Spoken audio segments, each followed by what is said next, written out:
Hey guys, Sean Brewster here from Brewsters Running. Just with a video for you today about how to use a foam roller. You've probably all seen one of these before. You find them in the gym, you find them in sports stores. One of the most versatile and useful bits of equipment you can buy or own as a runner. Fantastic for maintaining an injury-free body, and you can pretty much apply self-massage to just about anywhere on the body as a way of, one, saving money on fees for seeing your massage therapist, but also just be able to apply something useful to yourself on a regular basis in between your runs to make sure that you don't get injured. Okay, so I'm going to take you through a series of exercises, and as we go through each of these things, I'm going to talk to you about some of the things that you might be experiencing pain-wise or injury-wise, and how you can use one of these things to avoid those problems becoming a real issue for you in the future. The first thing we're going to look at is probably one of the most commonly seen areas of pain with runners where the foam roller really comes into its own, which is ITB. So the iliotibial band, or the ITB, runs from your hip right down the outside of your thigh and attaches just below the knee. It's not a muscle, it's actually connective tissue, but it's affected by tension in the muscles in the hip and also the quadriceps around the thigh.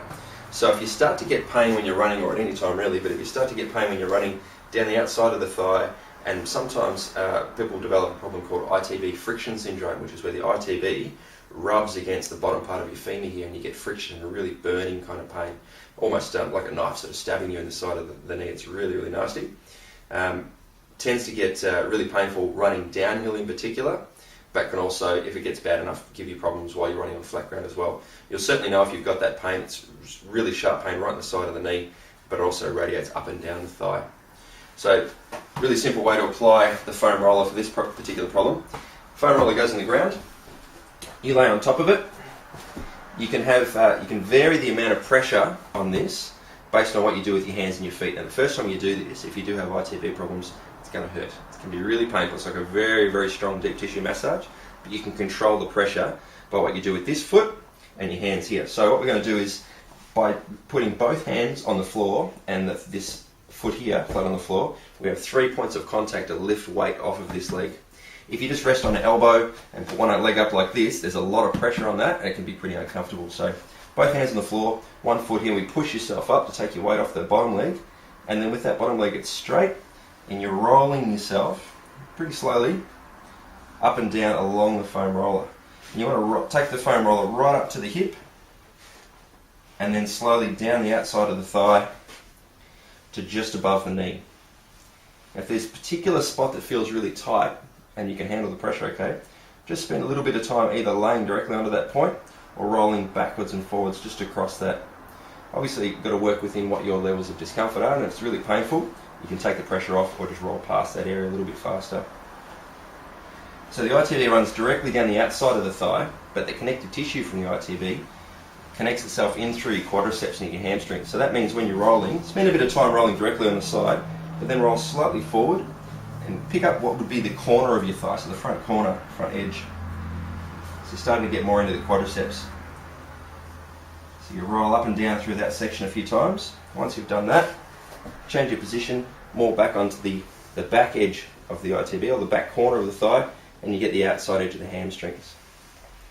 It's important to not just go directly down the side, but to roll on those broader edges of the side of the thigh too, to really get the most effect, or the best effect of loosening up the ITB. Another way to work into that tight ITB is to affect the muscles at the top that pull on the ITB. So get right into the top of the hip, so just underneath the hip bone here with the foam roller, and then just roll backwards and forwards. As if you've been to a massage therapist before, this is the bit where they get their elbow into your hip. I'm sure you'd remember it because it's usually pretty uncomfortable. You can do that with the foam roller, usually a lot less painful. So rolling backwards and forwards through that section there. So the idea would be to spend maybe 3 or 4 minutes working yourself up and down along the foam roller for this particular problem. Now if it's just one leg that you have the ITB issues with, if it's the tension or the pain, don't just work the one thigh, because you will have bilateral tension on the body. So work one side and then work the other side, and obviously spend a little bit more time really focusing in on the thigh that you have most of the pain with. So that's a great technique to do, not just for people with ITB pain or dysfunction, but just for anyone that's doing a lot of running, because we do tend to get a unless our technique is really spot on, we do tend to get a little bit weak through the hips on the longer runs, and the ITBs will pay the price as the hips start to get a little bit sloppy with your technique. The ITB tightens up to try to help stabilise your hips and your knees. So it's really worthwhile spending a bit of time each week, probably a few times a week ideally, rolling up and down the foam roller. Keep the ITBs loose and the edges into the quadriceps and hamstrings. Fantastic way to avoid ITB problems, but also keep you feeling loose and nice and fluid through the legs when you're running. So that's for the ITB friction syndrome, but also ITB tension.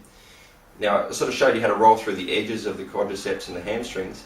If you want to focus in on the quadriceps themselves, and I'm sure as a runner you probably get a lot of issues with quads, they can get pretty tight, particularly if you've been running a lot of hills. You can also use the foam roller to massage directly in through the quadriceps. So the way we would do this is, again, depending on how much pressure you can withstand on the foam roller, you'd either do one leg or two legs at a time. This, by the way, is a fairly small foam roller. You can buy some that are a little bit longer and then again about 1 metre long, and depending on what you want to do with it, you can have bigger ones or small ones. Really the smaller one does most of what you need. There are some longer ones that you can buy which are good for core strengthening exercises, but for the purposes of this video we're going to focus in on self-massage, and this is perfectly all you need.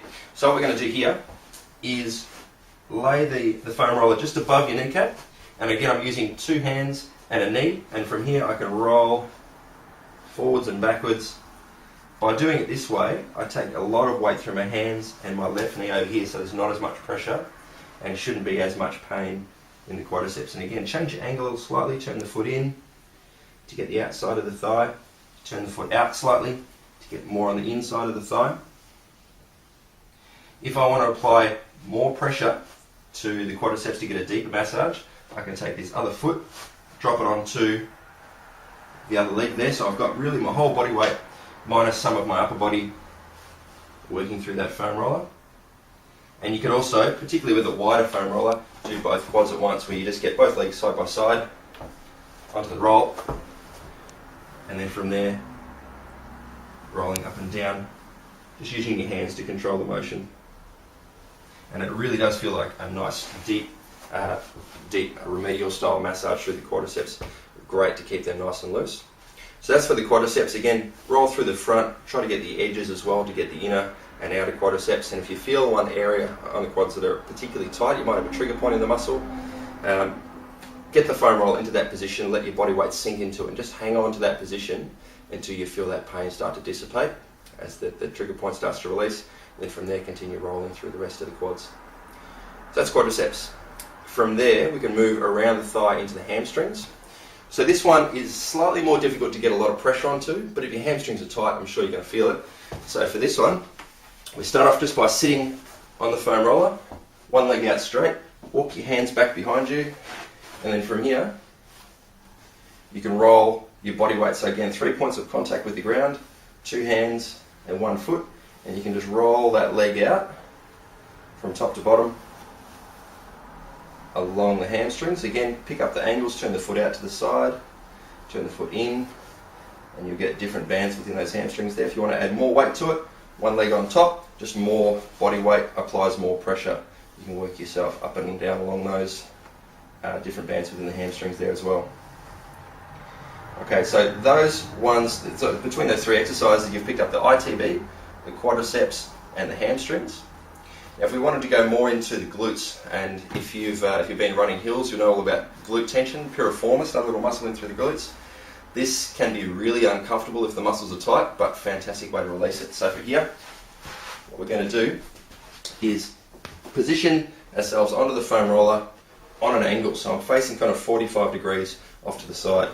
Okay, and then from here I take this foot and I turn it up onto the other foot. So I've still got my 3 points of contact for balance. So I've got my left foot, my left hand, and my right hand on the floor, and by turning the leg out to the side there, I can roll my weight over onto that hip, and then from there, roll backwards and forwards through the glute. And again, you can change your angle slightly, roll a little bit to your left, roll a little bit to the right, until you just find the position that you can feel the best stretch on it. Now, if you wanted to apply more weight to it, simply just take one hand off the floor, hang on to your shin for balance, and it just lifts more body weight up over the top of the foam roller. And then by leaning my shin, or bringing my knee in towards my chest, I'm applying a stretch to the muscle, while I'm rolling it out, which is even more, or it intensifies the sensation even more again. So that's a really deep massage type technique that you can use to release the glutes and the piriformis, and fantastic as a maintenance technique to avoid any issues with those areas. Okay, so from there, before we go further down the legs, just as a technique for keeping your lower back, mid back and upper back nice and loose as well, we can position the foam roller behind us, up onto the feet, hands across the chest or holding the back of the head without pulling the head forward, just supporting it there. The reason we bring the arms across the chest is to take your shoulder blades and pull them forward and around to the sides. If you keep your arms back, they'll be rolling on the foam roller. So you want to open up the upper back so that the muscles between your shoulder blades can get a roll out on the roller. So arms across or here, and then from there, rolling from the lower back to the upper back. And it's, again, like a nice deep tissue massage, like someone's forearm sliding up and down through the back. Feels great. If you find a particular point on the back that feels a bit stiff, drop the hips down, let the arms roll back over, and you can stretch out over the foam roller. You can work up a segment, so you can work up each little vertebra and mobilise and stretch out each of those joints. The only time I wouldn't recommend doing this exercise is if you've got a back injury. If there's a history of disc injuries, or any kind of trauma that you might have experienced through the back, that exercise can be a little bit aggressive for the spine. So you just need to be a little bit cautious and make sure that if you have had an injury and you want to get it checked out first of all before you start doing anything like that. If it's just general tension, your back gets a bit tight, fantastic exercise to use. Okay, working our way down the legs now. So if you've experienced compartment syndrome before, you'll know all about this one. So we've got 4 compartments in our lower leg. We've got an anterior compartment which sits just on the outside of your shin bone. It's this muscle here called tibialis anterior. We've got a lateral compartment down the outside of the lower leg here, which is your perineal muscles. You've got a deep posterior compartment, which is your tibialis posterior muscle in here, and that you'll know if that gets tight because you'll start to experience that burning and really deep sort of shin pain. And you've got your superficial posterior compartment, which is your calf muscles, so your gastrocs and soleus. Typically though, people that have compartment syndrome issues will have issues with either the anterior compartment or the deep posterior compartment. And usually they're termed as shin splints. Most people call them shin splints. With compartment syndrome, what happens is the muscle gets so tight that it fills up all the space in this compartment, so much so that it then compresses nerves and blood vessels that are underneath that tight muscle. If we can roll those out, if we can keep them nice and loose, we can avoid a lot of those problems. So if you are somebody who's just taken up running or just increased your running by quite a lot, you might start to experience some shin pain.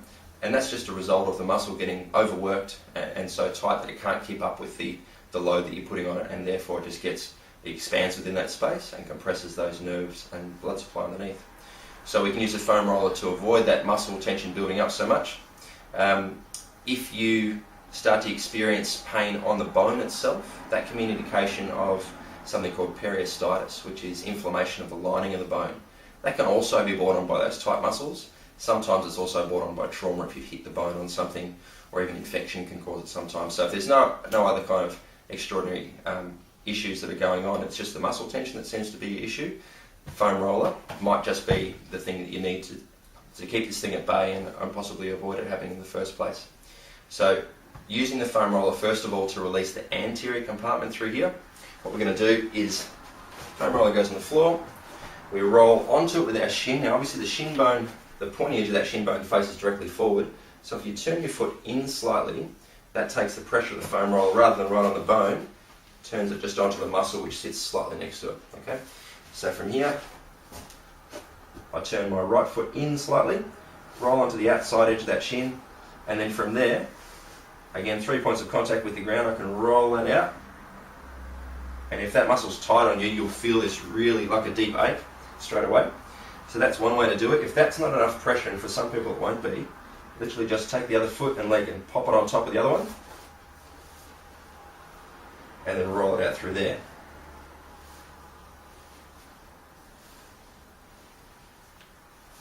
Okay, so that's for the anterior compartment with the tibialis anterior muscle. For the lateral compartment, so if you're getting any pain down the outside part of the lower leg, what we're going to do here is similar kind of technique that we did for the ITB. Okay, so rather than tucking ourselves up in a ball and rolling it, we're going to straighten ourselves out again. But this time, the weight is going to be on that part of the leg there. So we're going to take our foot, run it parallel to the floor. We can put weight on this foot and the elbow and the forearm, and then roll that out on the outside of the leg there. In fact, a lot of people that get ITB problems will sometimes also develop problems with the perineal muscles. Connective tissue, it's this kind of three-dimensional web that runs around the body, and this ITB, while it does attach here, it has connections through to these muscles here. So if you're prone to getting ITB issues, I'd also recommend rolling out the perineal muscles regularly, just to avoid any issues there. They also have a direct effect on your ankle. So if these muscles get tight, they can start to contribute to pronation, supination issues through the ankle. So if you're looking and trying to optimise your biomechanics, keeping the ITB loose, the perineals loose will help to contribute to a level of, or increased degree of freedom of motion through the ankle. So that'll be really useful. Okay, so that's the anterior compartment, the lateral compartment. The deep posterior compartment, it's actually really difficult to roll out specifically because the muscles tuck in behind your shin bone. So what we do for those ones is roll out the superficial compartment to keep them as loose as possible, and that gives that deep posterior compartment the best chance it has at staying free and mobile. So what we're going to do here is roll out the calf muscles, so the gastrocs and the soleus. Again, depending on how much pressure you want to apply, we can do one leg at a time. So from here, 3 points of contact, 2 hands at the back, 1 foot on the floor. Start off down at the Achilles, lift the hips up, and I'm just going to roll forward until I take that foam roller right up the calf to just above the calf muscle, or just behind the knee. This is a fantastic technique to do after you've been for a run to avoid some of that post-exercise soreness too, get rid of the DOMS, the delayed onset muscle soreness. It's a great way to sort of flush out the tissue after a hard workout. You can see I'll turn the foot in a little bit just to pick up the medial side of my calf, turn it out, pick up the outside, the lateral side. And again, you can pick up a spot that's pretty tight. I've got one right there. I can put a bit of weight into that, just sit on it, or just roll slightly backwards and forwards on it. If you want a bit more weight, take this foot up, put it on top, and I can apply a little bit more pressure. So you can control how much pressure, how much weight you want to have on the foam roller just by adjusting what you're using as your points of balance. So 1 foot, 2 hands versus just the 2 hands. You might even want to put 1 foot on the foam roller just to control the motion a little bit and take some of the weight and put it more into the leg. So you can experiment with that. You might want to turn that right in to get along, to pick up the outer edge of that deep posterior compartment. Depending on how tight it is, you might be able to feel some of that. But basically rolling from just above the heel, through the Achilles, the calf muscle, right up to just almost the back of the knee. It's a fantastic way to release that superficial posterior compartment, which is your gastrocnemius and your soleus muscles. Okay, outside of that, for the adductors, now the adductors is a fairly difficult area to roll out with a foam roller, but you can use the foam roller as a pressure tool. In the same way that if you went for a massage, someone might get their knuckles or their forearm in there to sort of press into the tight muscle. So for this one, what we're going to do is using the foam roller, lay it on the floor, and you take that leg and literally just roll into a position until you can find the point that's tight and just rest onto it. Rolling up and down maybe a little bit tender through the adductors, the inside of the thigh, but just using the weight of your own body onto the foam roller, you can get a nice release to happen through there as well. Okay, so find a point that's tight, just sit into it, and you hold that position until you feel the tension or the pain that you're experiencing just basically diminish. So with any of these points on the body where we feel what we call a trigger point is literally just a small section of a muscle that's gone into a spasm and it's locked down onto that spasm for whatever reason. So when we find one of those points, we roll our body onto it. You want to hold enough pressure on it that it takes the pain or the discomfort you're feeling up to about a 6 or 7, maybe an 8 out of 10. If 10 was unbearable pain, you don't want to go any higher than an 8. So it should be pain that you can tolerate but feels a little bit uncomfortable. And you literally just hold that position, pay close attention to the discomfort until it comes down to a 2 or a 3 or lower.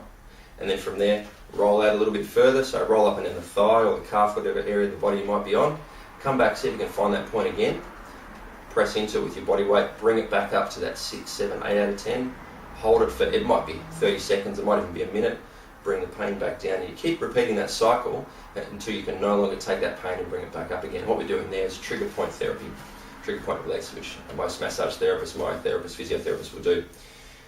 But you're applying it yourself, so you get to really focus in on that the experience of that discomfort and bringing it back down.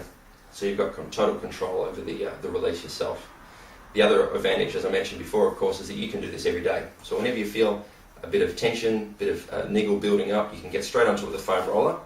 And this is something that you could literally do every day. You can't overdo it unless you focus in on one area of the body for too long. So if you come away after a foam rolling session and the next day you're really sore and you feel like you've sort of worked it too hard, give it a day or two rest.